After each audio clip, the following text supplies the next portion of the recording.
हाय, good morning everyone. कैसे हैं आप लोग? मुझे लगता है आप सभी सकुशल और सानंद होंगे और मैं ईश्वर से प्रार्थना करता हूं कि आप सभी सकुशल रहो। So dear students, today we are going to discuss the topic from the chapter of rebels and the ras. As you know, the new name is the representations of the 1857.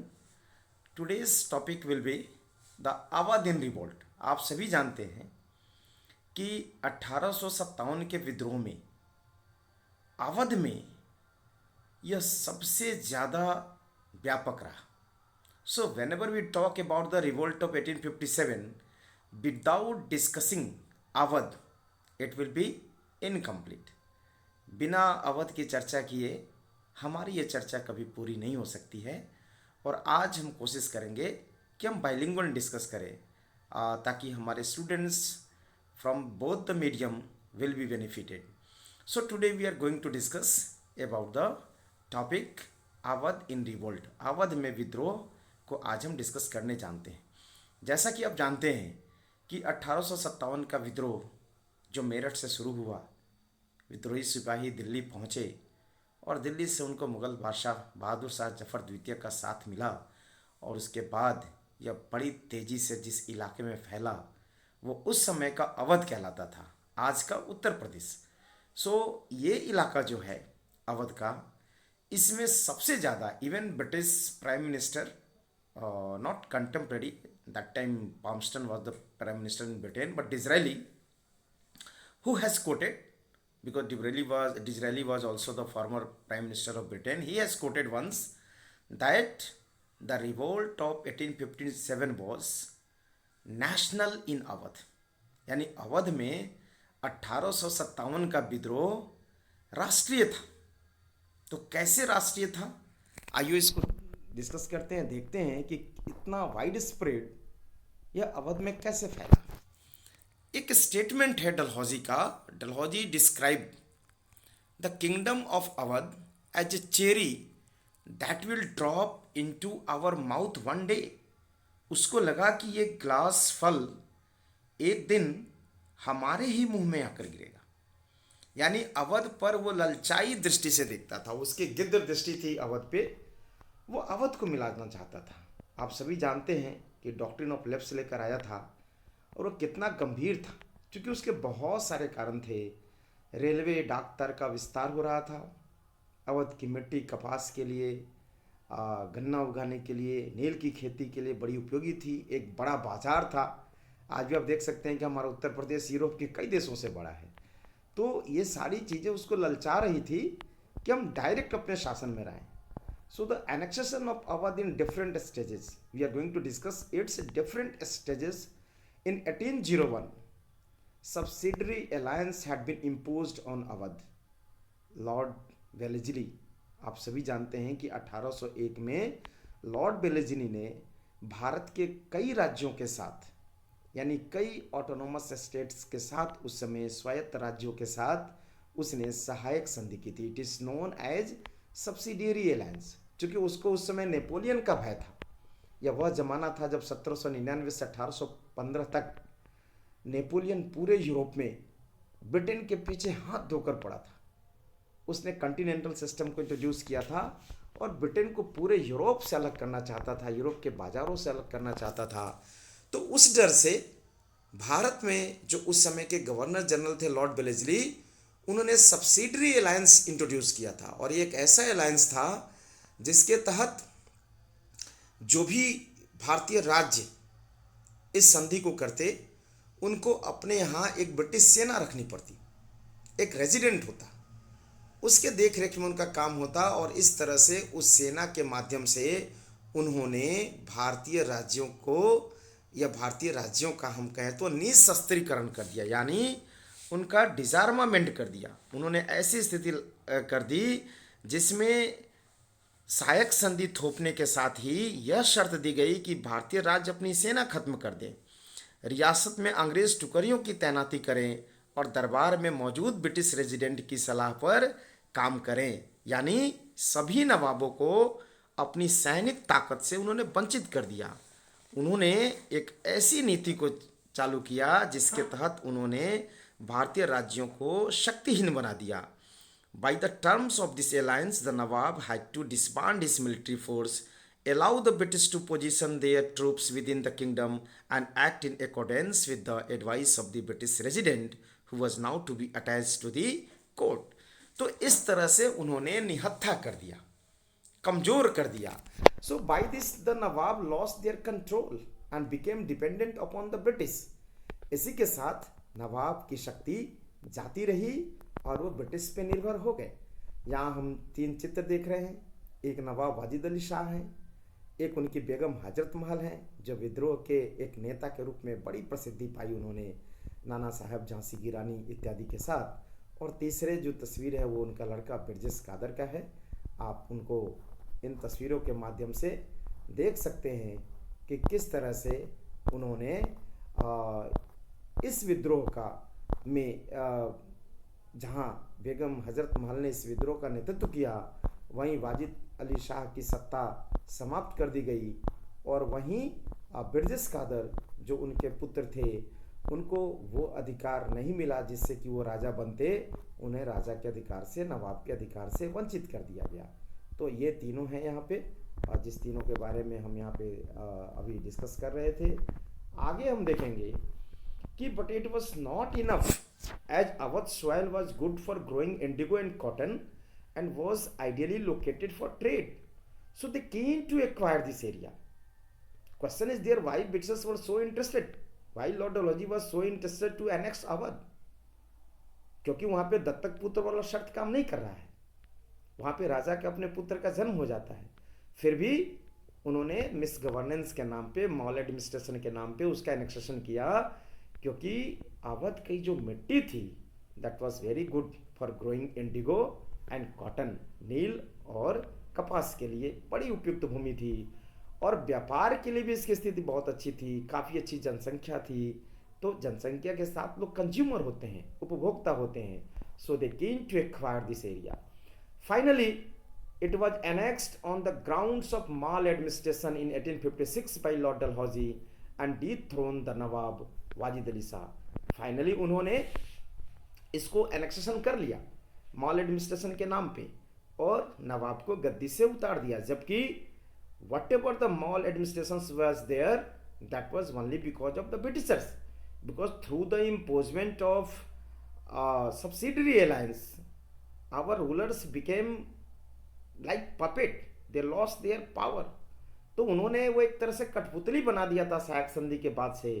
उनकी सेना से उनको वंचित कर दिया. अब राजा को, सत्ता प्रतिष्ठान को उसकी सैनिक ताकत से वंचित कर दे तो फिर उसकी क्या हैसियत रह जाएगी. तो जो भी कुप्रबंधन था that was only because of the Britishers. But here यहाँ पे उन्होंने चार्ज लगाया, आरोप लगाया. क्या आरोप लगाया कि यहाँ पे मॉल एडमिनिस्ट्रेशन है और according to this charge they have annexed the Awadh. अब अवध के नवाब को उन्होंने डिस्प्लेस कर दिया. डिस्प्लेसमेंट ऑफ नवाब वाजिद अली शाह, उनको एग्जाइल करके कलकत्ता भेजा. हम देखेंगे नवाब Wajid Ali Shah was displaced and exiled to Calcutta. They accused that Nawab is not able to govern. उन्होंने आरोप लगाया कि नवाब अब शासन के योग्य नहीं है. उसको देश निकाला दिया, उनको कलकत्ता भेज दिया निर्वासित करके. So there was widespread emotional upheaval at his dethronement because people were feeling very much emotionally connected with the Nawab Wajid Ali Shah. Even Britishers have not assumed it. They thought Nawab is infamous, but he was famous. वह अलोकप्रिय नहीं था, वह कुख्यात नहीं था, वह लोकप्रिय था. So contemporary writers observed that the life was gone out of the body and the body of this town had been left lifeless. देश से जान जा चुकी थी. साहित्यकारों, इतिहासकारों ने लिखा है चूंकि नवाब वाजिद अली शाह को उनकी प्रजा जान आलम कहती थी, उनको बहुत प्यार करती थी. ऐसा ब्रिटिशर्स को एहसास नहीं था, उनको लगता नहीं था. लोगों ने उसे इस रूप से देखा कि नवाब का जाना, निर्वासित होकर जाना ठीक उसी समान है जैसे देश से जान जा रही हो. और बहुत सारे लोग तो उनके साथ कानपुर तक गए. लोग रो रहे थे. Folk song, mourned that the honorable English came and took the country. उसमें बताया गया कि कैसे ये इंग्लिश आए और उन्होंने हमारे देश को ले लिया, हमारे देश से जान को ले लिया. He was so admired by his people that his subjects followed him all the way to Kanpur, singing songs of lament. लोग उनके लिए गीत को गाते हुए कानपुर तक उनके साथ गए. वो इतना उनको प्यार करते थे. लोगों को लगता था कि हमारे नवाब के साथ जो ये व्यवहार है ये कहीं से सही नहीं है. इसे लोगों को इसका बड़ा दुख होता था. This emotional upheaval was aggravated by immediate material losses. The removal of Nawab led to the dissolution of the court and its culture. Thus, a whole range of people, musicians, dancers, poets, artisans, cooks, retainers, administrative officials, and so on, lost their livelihood. राजा है, नवाब है, अभी हमारी राजधानी कहीं पे हो तो वहाँ पे कई प्रकार के अधिकारी काम करते हैं, कई प्रकार के कर्मचारी काम करते हैं, एक बाजार विकसित होती है, तो सबका नुकसान हुआ. तो दरबार में बहुत सारे लोग काम करते थे, चाहे प्रशासनिक पदाधिकारी हों, म्यूजिशियन हों, पोएट हों, डांसर हों, जो दूसरे एम्प्लॉय हों, वो सब बेरोजगार हो रहे थे. तो सबको इस बात का बड़ा दुख हो रहा था कि हमारे नवाब के साथ क्या हो रहा. और लखनऊ के उस समय 18th सेंचुरी में से ही, बल्कि हम यूँ कहें कि 18th सेंचुरी से ही लखनऊ के बारे में तो ये फेमस था. लोग कहा करते थे कि गो मिले जन्नत भी रहने को बजाए लखनऊ, हाय चौंक उठता हूँ मैं कह के हरदम हाय लखनऊ. लोग लखनऊ को जन्नत से बेहतर मानते थे. तभी किसी ने कहा कि गो मिले जन्नत भी रहने को बजाय लखनऊ, चौंक उठता हूँ मैं कह के हरदम हाय लखनऊ. तो इस तरह से लोगों का इमोशनल बॉन्डिंग था उनके साथ, उनके राजा के साथ. तो इसलिए इन सभी लोगों को लगता था कि हमारी एक तरह से हमारा रोजगार चला गया, हमारा पैसा चला गया, हमारा नवाब चला गया, यानी हमारी देश से जान चला गया. अब हम देखेंगे Awadh under British Raj. After the displacement of nawab, British Raj was established in Awadh. It created the great impact on the livelihood of the people such as musicians, dancers, poets, artisans, cooks, retainers, administrative officials and so on. We will see effects on talukdars, peasants and sepoys. हम अभी तक तो जो बात कर रहे थे poets, artisan, cook, dancer, musician, इन लोगों के बारे में, यहाँ तक कि अवध में एक सामाजिक संरचना थी और उस संरचना में नवाब के साथ इन तमाम लोगों के साथ साथ तालुकदार जुड़े हुए थे, किसान जुड़े हुए थे, सिपाही जुड़े हुए थे. और एक नवाब के शासन को हटाने से पूरी की पूरी संरचना डिस्टर्ब हो गई. Actually, this social structure was collapsed. They were dependent upon each other. So these different sections of Indian society, our society, they all have participated very seriously in the revolt of 1857 because their livelihood was badly affected by the annexation of Awadh. ये सभी लोग एक साथ, यानी तालुकदार, किसान, सिपाही सभी एक साथ इसलिए भाग ले रहे हैं कि उनकी रोजी रोटी प्रभावित हो, उनका जीवन प्रभावित हो गया एक साथ. तो आइए इनको हम देखते हैं. आपने पढ़ा होगा जब आप विजयनगर साम्राज्य को पढ़ते होंगे तो आप देखते होंगे नायकास, अमर नायकास थे, वो किस तरह राजा के साथ जुड़े थे. उन अमर नायकों के साथ किसान जुड़े हुए थे. उसी तरह से मुगल काल में आप देखेंगे मनसबदारी व्यवस्था, कैसे राजा के साथ मनसबदार, मनसबदार के साथ जमींदार, किसान जुड़े थे. आप यदि यूरोपियन हिस्ट्री को पढ़ेंगे, फ्रेंच रिवॉल्यूशन को पढ़े होंगे तो वहाँ पे आपने पढ़ा होगा कि कैसे राजा है, इम्पेरर के साथ लॉर्ड्स हैं, नाइट्स हैं, पीजेंट्स हैं, जुड़े हुए थे. एक तरह से वो एक सामाजिक आर्थिक संरचना थी जो डिस्टर्ब हो गई थी. तो अब तालुकदार कौन थे? So talukdars were the administrators of the taluk from their generation, यानी पीढ़ियों से वे अपने तालुका का जो उनका एक क्षेत्र होता था, अधिकार क्षेत्र होता था, उसके पीढ़ियों से वो प्रशासक थे. They enjoyed a autonomy under the suzerainty of the nawab, यानी नवाब की सर्वोच्चता है, संप्रभुता है, उसको नियमित समय पर वो राजस्व दे रहे हैं, उसकी अधीनता में काम कर रहे हैं. तो इसके बावजूद उनको बहुत हद तक स्वायत्तता थी, ऑटोनॉमी थी, यानी सेल्फ रूल करते थे, सेल्फ डिसीजन लेते थे.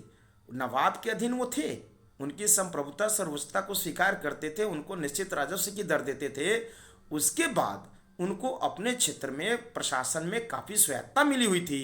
तो इस तरह से उन्होंने एक सिस्टम डेवलप कर लिया था। Many talukdars had armies of about 12,000 foot soldiers and even the smaller ones had armies of about 200।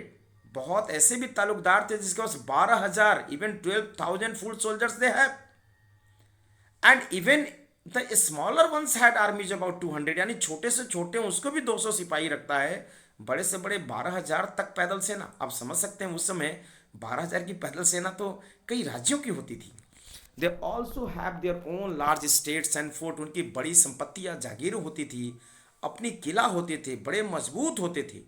और उनको जब डिस्प्लेस किया गया, नवाब को डिस्प्लेस करने का मतलब तालुकेदार को डिस्प्लेस करना, और तालुकेदार को डिस्प्लेस करते हैं तो उनके साथ किसान जुड़े थे। बेशक कुछ तालुकेदार किसानों का शोषण करते थे, परंतु बहुत के तालुकेदार ऐसे भी थे जो किसानों के दुख सुख में काम आते थे, समय पर कर्जे देते थे, उनके फंक्शंस में भाग लेते थे, उनको हर आपदा में सहायता देते थे, दुख सुख में किसान उनके साथ जाते थे। तो एक there was an emotional bonding among the talukdars and the peasants. So peasants were feeling very much connected with the talukdars.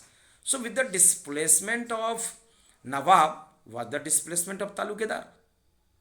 It hurt badly to the peasants also. So that is why they also participate in the revolt of 1857. They have followed their talukdars. So the British did not tolerate the power of the talukdars. So they used different strategy to destroy the power of talukdars.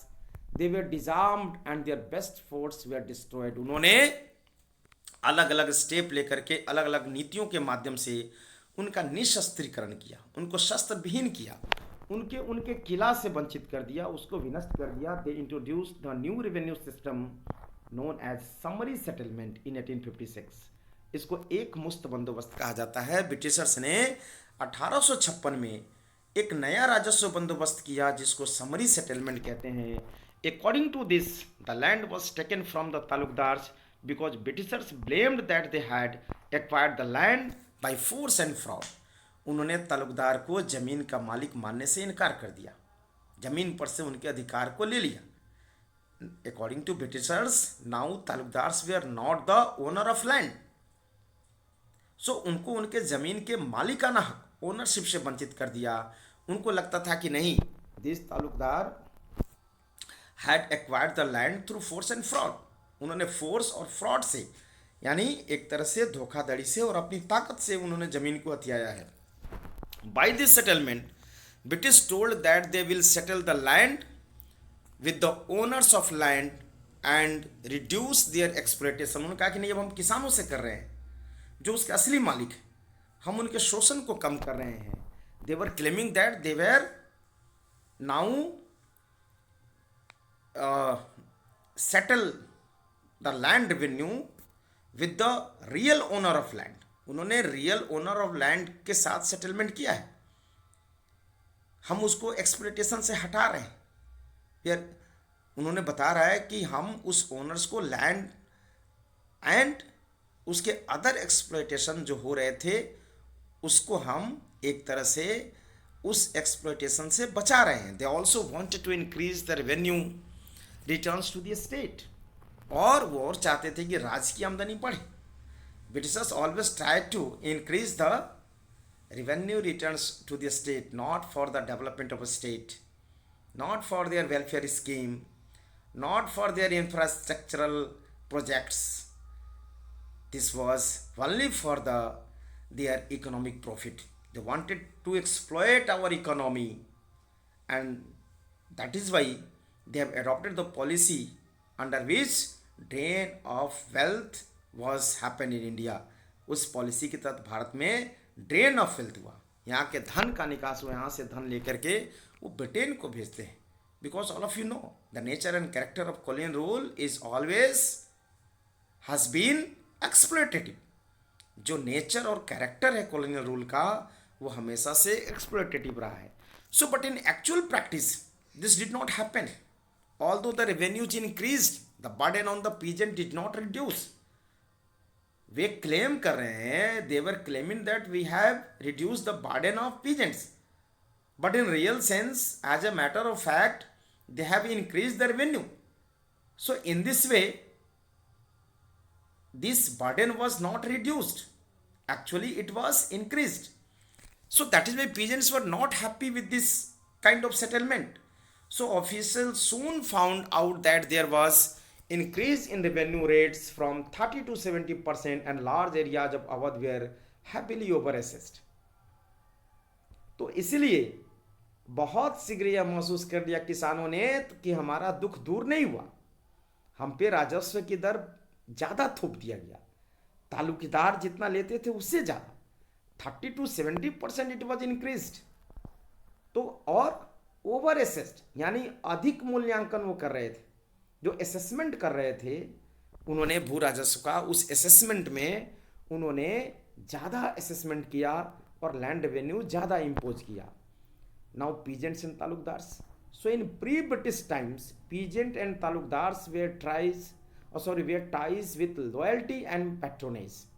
ब्रिटिशों से पहले जब अवध नवाब के अंतर्गत है, तो जिस तरह से तालुकेदार नवाब के प्रति लॉयल होते थे, उसी तरह से किसान तालुकदार के प्रति लॉयल होते थे। यह एक स्ट्रक्चर था, एक सोशल इकोनॉमिक स्ट्रक्चर था, और किसानों को पैट्रोनेज भी देते थे, संरक्षण भी देते थे। So though they were oppressor and many of them also as a generous father figure. So बहुत सारे तालुकदार ऐसे भी थे कि they were oppressor, but many of them also as a generous father figure. बहुत सारे तालुकदार ऐसे थे जो पिता तुल्य थे, दुख सुख में किसानों का साथ देते थे। They received a variety of dues from the peasant but were often considerate in times of need. वो बहुत ड्यूज टैक्स तो लेते थे, रेवेन्यू तो लेते थे किसानों से, बट दुख सुख में उनके साथ दाते थे, और कोई समस्या हो तो उसको कंसीडर भी करते थे। They also gave them allowance और लोन ऑन फेस्टिवल्स। त्योहारों में during the time of festivals they were providing loan and other allowances to the peasants. त्योहारों में पीजेंट्स को, किसानों को लोन दे रहे हैं और कुछ भत्ते देते थे। But the displacement of talukdars break the social order and peasants were greatly affected as and now the peasant was directly expose to over assessment of revenue. लेकिन अब पीजेंट्स को कहने के लिए तो उन्होंने ज़मीन का मालिक बना दिया, परंतु वास्तव में उन पर एक बहुत ज़्यादा राजस्व का बोझ डाल दिया। Heavy revenue was imposed on the peasants. So there was no longer any guarantee that in times of hardship or crop failure the revenue demand would be reduced. कोई गारंटी नहीं थी, there was no guarantee from the British side. So they will reduce their demand of land revenue in the time of hardship. कोई नहीं, कोई disaster हो, कोई hardship हो, कोई नेचुरल कैलेमिटी हो तो हम उसको रिड्यूस करेंगे, इसकी कोई गारंटी नहीं थी, जो कि तालुकदार के समय ऐसी गारंटी मिलती थी।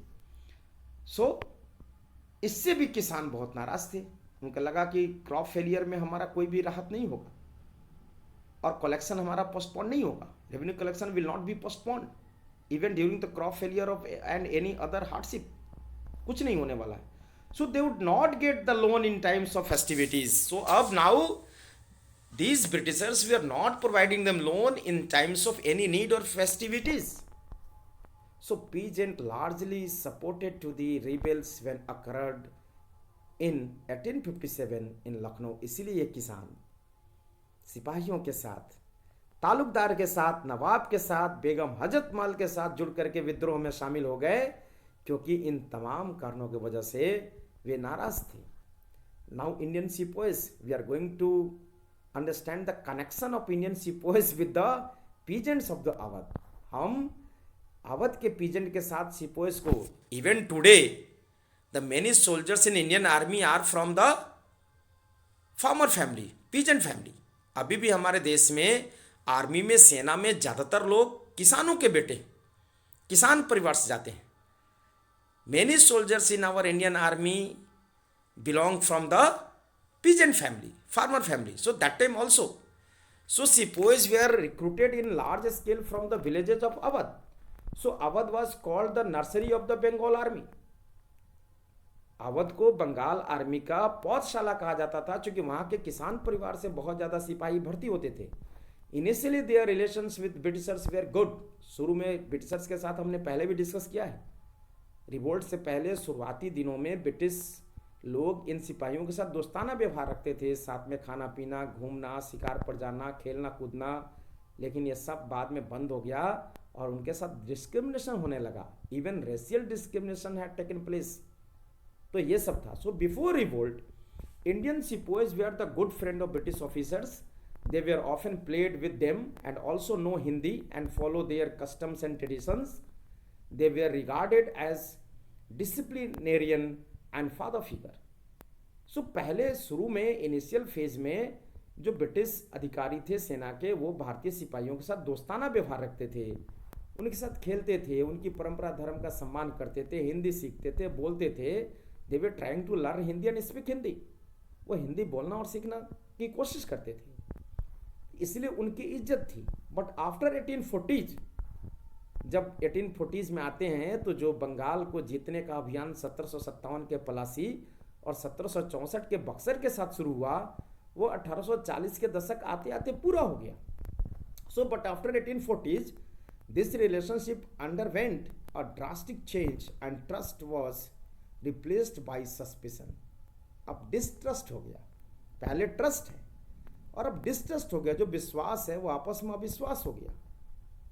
अब British officers considering their Indian sepoys as racially inferior, नस्लीय रूप से ये काले हैं, इंडियन है, उसको हीन भाव से देखते थे, इन्फेरियर समझते थे। And riding roughshod over their sensibilities and abuse and physical violence became common and the distance between sepoys and officers grieve.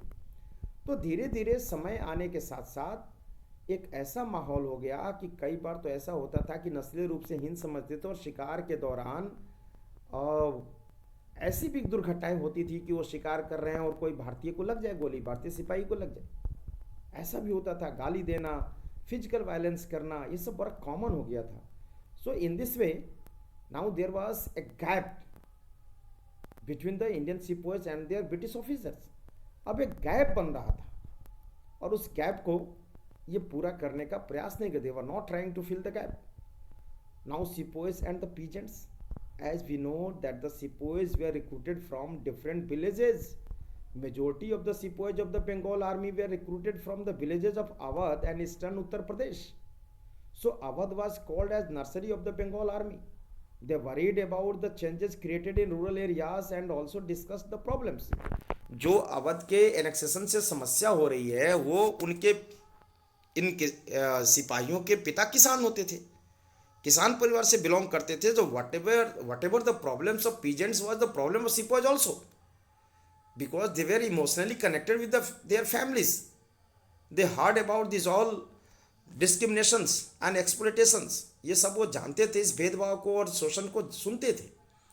The sepoys also complained about the difficulty of getting leave, misbehaviour and racial abuse of their white officers. वो complain भी करते थे because they were not granted leave now. अब उनको उतनी आसानी से, not easily they were granted leave, पहले जैसा नहीं मिलता था, और मिसबिहेवियर उनके साथ होता था, और रेशियल अब्यूज, रेशियल रिमार्क्स यानी नस्लीय गाली, नस्लीय रूप से अपमानित किया जाता था। That is why when the sepoys took up arms they were joined by the peasants and ordinary person. That is why when sepoys became rebellion, ordinary people, peasants followed them. जब ये रिबेलियन बने तो आम आदमी, किसान इनका साथ दिए। ये रिलेशन था इन लोगों के बीच में। तो इस तरह से हमने अभी तक जो अवध इन रिवोल्ट है इस टॉपिक को देखा। Now our another topic is what the rebels wanted.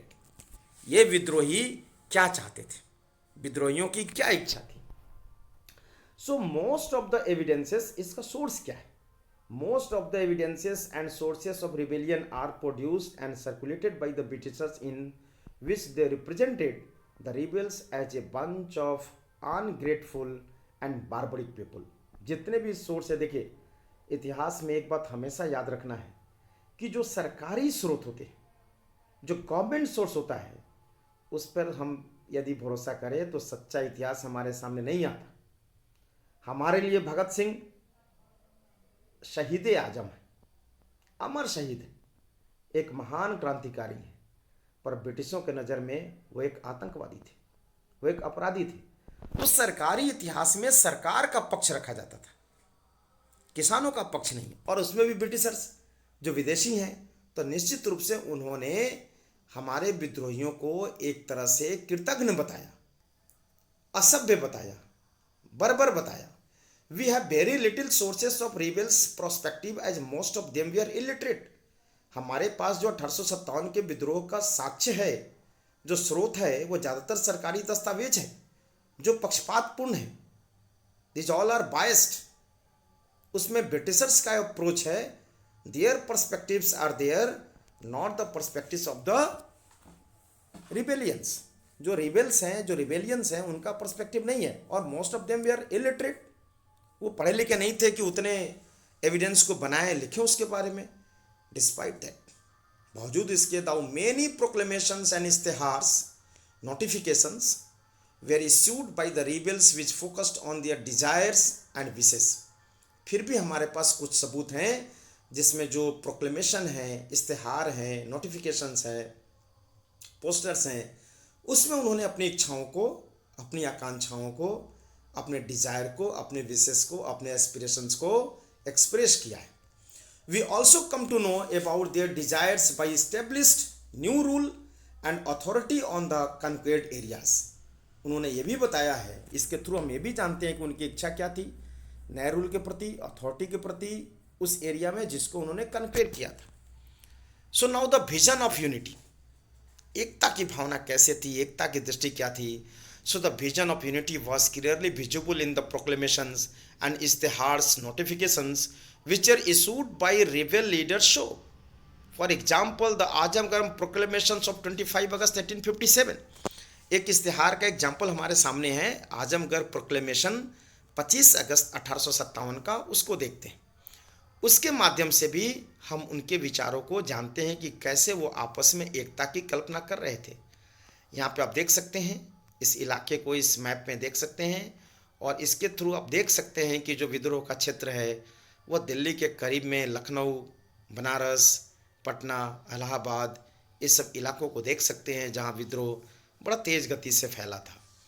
और भी बहुत सारे इलाकों को देख सकते हैं इसके थ्रू। इसमें आप ये सारे टेरिटोरीज थे जो ब्रिटिश कंट्रोल में आ गए थे, और उसमें ये अवध का इलाका था जहाँ पे बगावत सबसे ज़्यादा हुआ था।